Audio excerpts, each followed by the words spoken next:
Good morning. It is 8 o'clock-ish and wow, what a night. It was windy, it rained and it rained and the wind blew and it rained.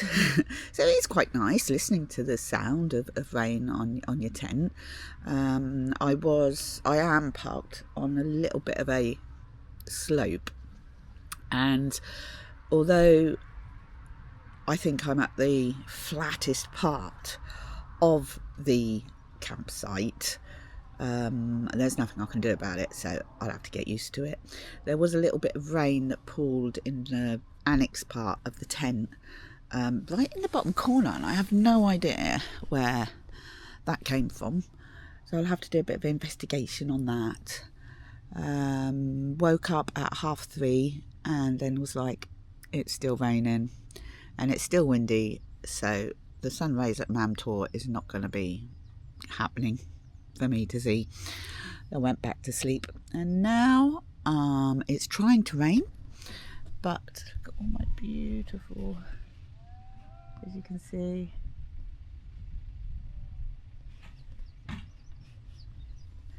it's not lush out there, but it's fine because I have my coffee. Where's my coffee? There it is. There's my coffee. Da, da, da. And I have my overnight oats, and I have my Monster. What more can a girl want on a rainy, cloudy Thursday morning? I think I'm going to try out the Blue John mines, and I'm going to make sure I take my rain mac with me. It's raining! And I'm walking in the rain up a hill to the Blue John Caverns. So I'm hoping the rain ain't going to last too long, and I can already feel it in my calf muscles. But hey ho, okay, I'm getting excited now. Let's hope I don't get too wet before I get to the top.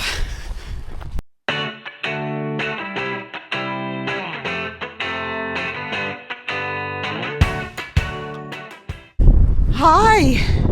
I have no idea how people walk these hills.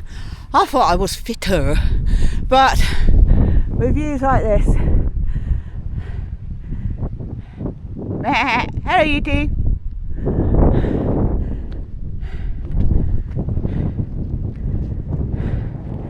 Who could complain? I'm just having a look. Hi! Are you Bill and Ben? Are you friendly? No. Off they go. So I'm going to try and tackle up this hill a bit more, and hopefully I won't be too worn out once I get to the Blue John mines.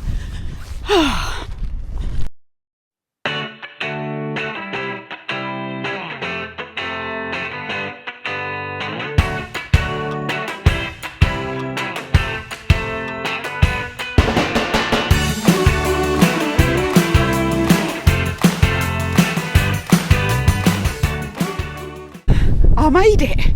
I actually walked up Winnats Pass with the rain and the wind blowing a gale, and I'm finally here, so I'm really happy.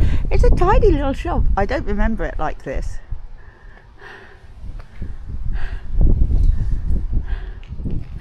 All them years ago when I come up here with my mum and my brothers, and I don't remember it at all, but I do remember vaguely going down into the mines. So let's relive this, and I might buy myself a little bit of jewellery at the end.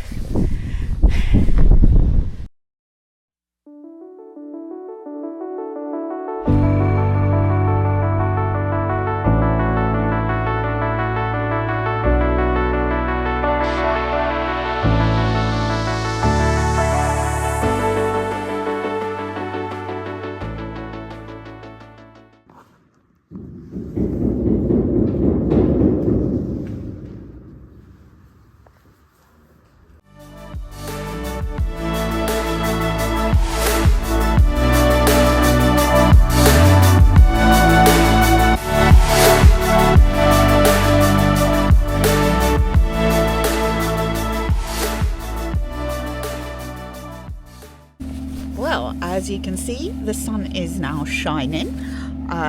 The Blue John Cavern was absolutely amazing. So much history to it, so old. And the fact that they're still mining the Blue John stone is just incredible. And to think that it's the only place in the world, let's just let that sit for a moment, only place in the world that mines it. That's just incredible. I'm now sitting here. I've got me coffee, I've got my breakfast, and I've got my banana. And the next stop is going to be Speedwell Cavern. Found a lovely little cafe called Blue John Cafe. So with the sun shining, seeing the rolling hills, it is absolutely lush. So next stop, Speedwell Cavern. Whoever said walking downhill is easier lied. But I'm pleased that I'm walking down it, and I can't actually believe I walked up it. It's really like on my knees, I can really feel it. But hey ho, oh my god, this is so exciting. Who would have thought? I do have quite a bit of pain, but thankfully I brought painkillers with me, so I'm a-okay for that. Right, Speedwell Cavern, here we come.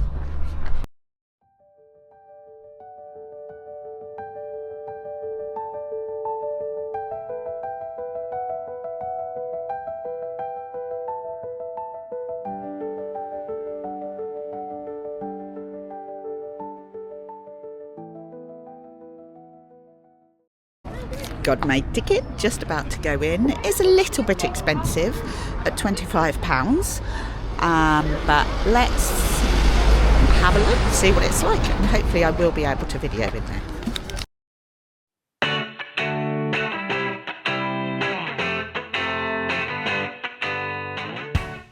An 18th century lead mine, guys. Oh! Now you'll be very excited to hear you're not just floating down any 18th century lead mine, guys. You are all right now actually floating right down Derbyshire's worst 18th century lead mine, guys. Hooray! Now, why is it the worst? You might be wondering, sir, and I'll tell you all. That's because it was an absolute financial disaster, guys. Yeah, they paid about £14,000 for this place. They only gained back about £3,000 worth of lead, guys. So back in their economy, that was millions that they would be losing, guys. So this would also explain your ticket prices. Yes. We are still trying to make some of the money back, actually. Now, this mine opened in 1771. They ceased operations in 1791, guys. So 20 years.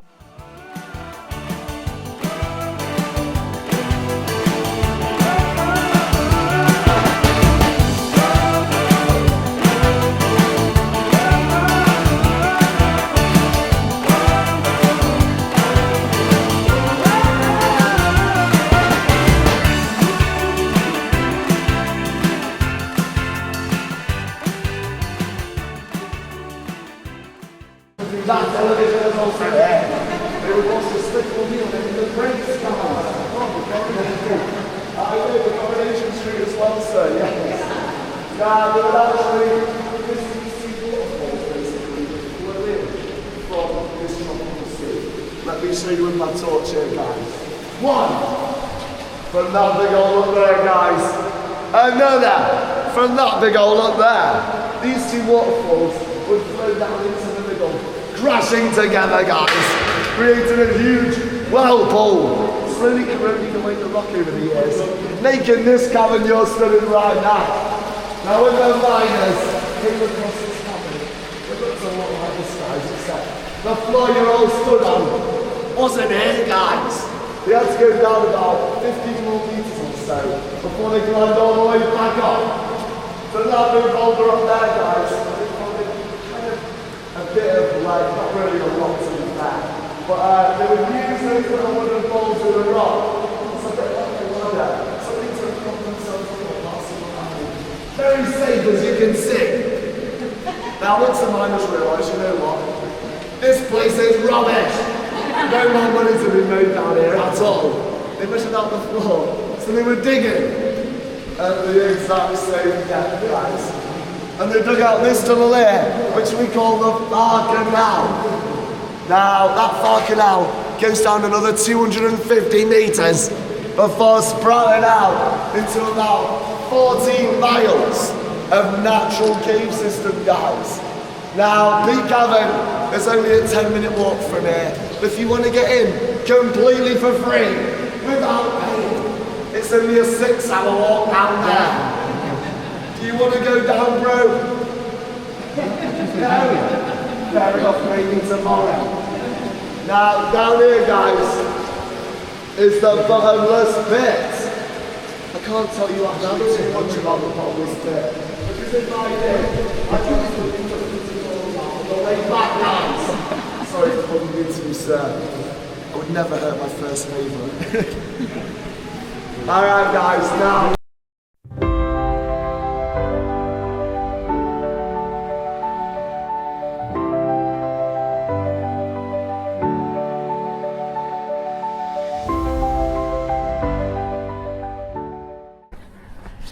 I wasn't sure what to expect from that boat tour, Speedwell Cavern, and I was pleasantly surprised. Sam, our boat tour guide, absolutely made it. You're amazing, Sam. Keep doing what you're doing. And I got promoted from 5th most favourite person to 2nd most favourite person. Thank you, Sam. That's made my day. Now gonna head towards Cavedale, have a walk across Cavedale and then back to the campsite for a well-earned drink. That was amazing! I didn't know what to expect from the Speedwell Cavern boat tour, because all I wanted to do was say I'd been on a boat through a cavern, and it actually turned out to be a lot more interesting than I thought it would be. Sam, our tour guide, boat tour guide, made it absolutely awesome. Well done, Sam. You really made that trip something special. And the fact that I was his 5th favourite and then got promoted to his 2nd favourite. Oh my goodness. Wow. That's just absolutely made me up. At least now I know why my ticket was so expensive. To lose that much amount of money on a mine, that is just incredible. Like, yeah. Anyways, now looking for a sign to say Cavedale. I'm going to do that little walk and then back to the campsite. What's for tea tonight? Have to wait and see. Wait and see pie.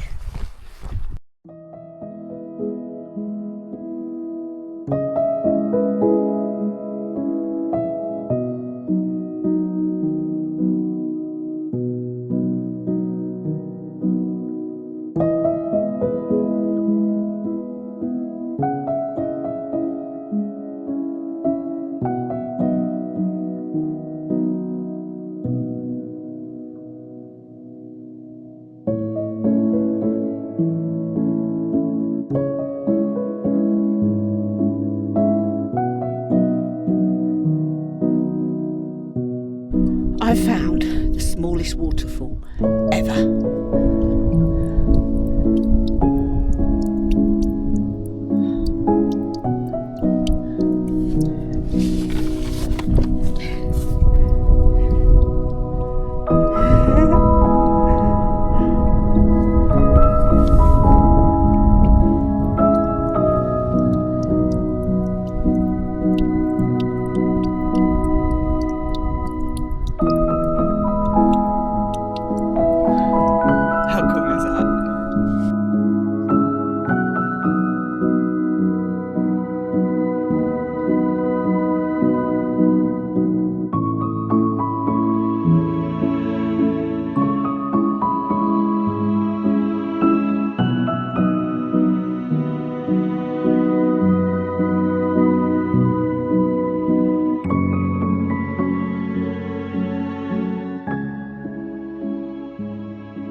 after my mammoth 4.9 mile walk up Cavedale and back down again, and boy was that down harder than the up.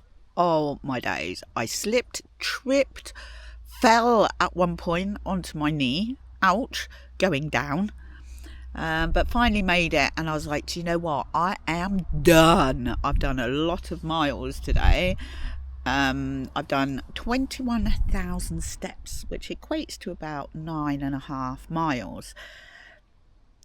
It felt a lot more than 9.5 miles because of the hills, but had a lush day anyway. And I decided that I was going to stop in a pub called The George and have something to eat. So that's what I did, because I thought once I get back to the campsite, I am just going to crash. And that is exactly what I've done. I am so pleased I got something to eat. And you know what? That's a beautiful thing as well. Like, I have really, really pushed myself today, and I'm really, really proud of myself. But actually, you can just change your mind and do what you want to do. I've got nobody to answer to. I've only got myself to pay for. So that's what I did. And it was lush. I've now got my solar panel out, catching the little bit of sun we've got. And yeah, we're getting 100 in and 28 out, which I'm really pleased. That was on full when I left yesterday. And I had it from when I was at the campsite. Pardon me. I was at the campsite, so what, I got here about 3 and the fridge was plugged into it.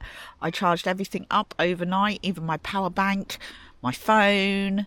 I had lights on and the fridge running all the time, and it went down to 73%. So I got back, put the big solar panel out so it can charge the battery, and hopefully that will charge it up. So I've got a full charge for tomorrow, because I've found through testing it, I get 3 days. In fact, it probably would have been longer than 3 days of just the fridge plugged into it. So it's a win-win. Right, I am now going to sit and relax and have a glass of... we'll see.